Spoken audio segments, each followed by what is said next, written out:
ঢাকায় গিয়ে শিশির মনির মিছিল করে এক সাপের দুই বিষ, নৌকার ধানের শীষ, আর এখানে আইসা করলে নৌকার ভাইয়েরা দাঁড়িপাল্লায় ভোট দেন, আপনাদেরকে নিরাপদে রাখবো। দিরাইশাল্লায় আইসা ভোট চায় কি? আওয়ামী লীগের ভোট চায়।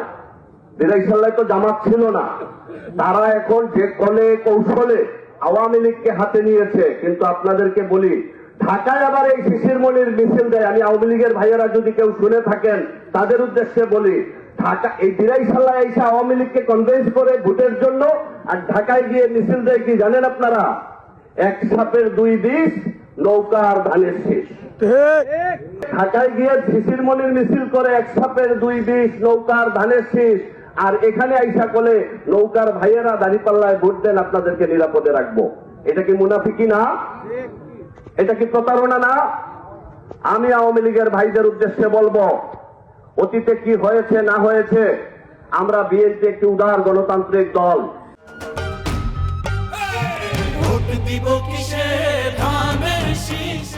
আমরা সবকিছু ভুলে গিয়ে এখান থেকে আমরা আপনাদেরকে নিশ্চয়তা দিতে চাই, আওয়ামী লীগের কোন নিরহ নেতা কর্মী ভবিষ্যতে নাসিরউদ্দিন চৌধুরী যদি সংসদ সদস্য নির্বাচিত হন, তাহলে আওয়ামী লীগের কোন নিরহ নেতা কর্মী আর পুলিশি হয়রানির শিকার হবে না।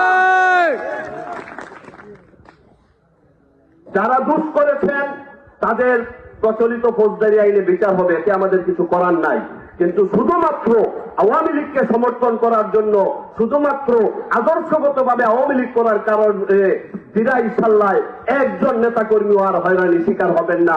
আমি বিএনপির সদস্য সচিব হিসাবে আপনাদের কাছে সেই ওয়াদা করে যাচ্ছি নাসিরউদ্দিন চৌধুরীর পক্ষ থেকে।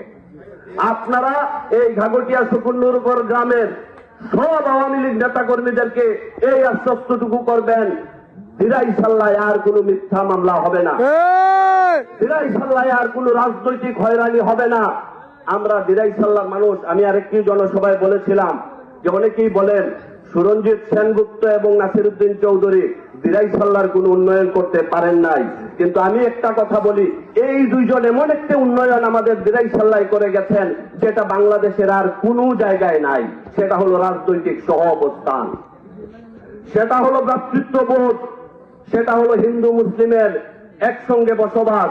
এই কাজগুলা কিন্তু এই দুইজন নেতা করে গেছেন। একজন নেতা আমাদেরকে ছেড়ে চলে গেছেন, আরেকজন নেতাও বয়োবৃদ্ধ হয়ে গেছেন। এই নির্বাচনের পরে আর আপনাদের কাছে ভোট চাইতেও আর আসতে পারবেন না।